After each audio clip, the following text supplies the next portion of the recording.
নদিয়া চাপটার দিকে নজর রাখবো। ফের বোমা বিস্ফোরণের ঘটনা, আর এই বোমা বিস্ফোরণের জেরেই আহত হলো একজন শিশু।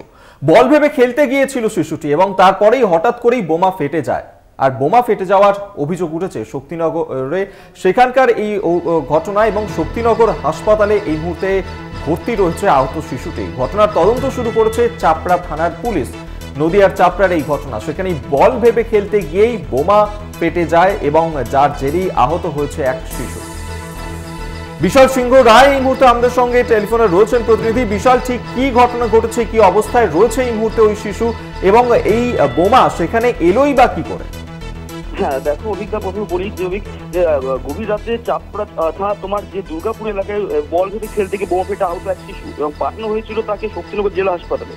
এবং স্থানীয় এবং প্রশাসন সূত্রে জানা যায় যে আহত বাচ্চাটির নাম তোমার মুসাব্বির শেখ, বয়স আনুমানিক তোমার 9 বছর। বাচ্চাটির বাড়ি চাপড়া থানা দুর্গাপুর এলাকায়। এবং জানা যায় যে জলঙ্গি নদীর ধারের কাছে একটি পরিত্যক্ত জায়গায় একটি বোম ছিল এবং সেখান থেকে ওই বাচ্চাটি বল ভেবে তোমার বোমটি হাতে করে নিয়ে চলে আসে এবং তারপরে সে বাড়ির সামনে তার বন্ধুদের সঙ্গে খেলা করছিল এবং সেই সময় বাচ্চাটি বোমটি ফেটে আহত হয় এবং সেই বাচ্চাটি গুরুতর জখমও হয়। এবং প্রথমে তাকে তারপর এলাকার লোকজন দেখতে পেয়ে চাপড়া গ্রামীণ হাসপাতালে নিয়ে গেলে চাপড়া গ্রামীণ হাসপাতালে কর্তব্যরত চিকিৎসক তাকে শক্তিনগর জেলা হাসপাতালে স্থানান্তরিত করে এবং যা নিয়ে তোমার এলাকায় যথেষ্ট উত্তেজনা সৃষ্টি হয়েছে এবং পরবর্তী তোমার ঘটনা তদন্ত নেমেছে চাপড়া থানার পুলিশ।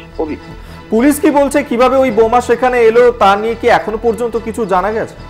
না দেখো, যেহেতু কালকে গভীর রাতে ঘটেছে ঘটনাটা, এখন পর্যন্ত পুলিশ তদন্তে নেমেছে এবং কে বা কারা এই বোমাটা রেখেছিল ওখানে সেটা এখন পুলিশ তদন্ত নেমেছে।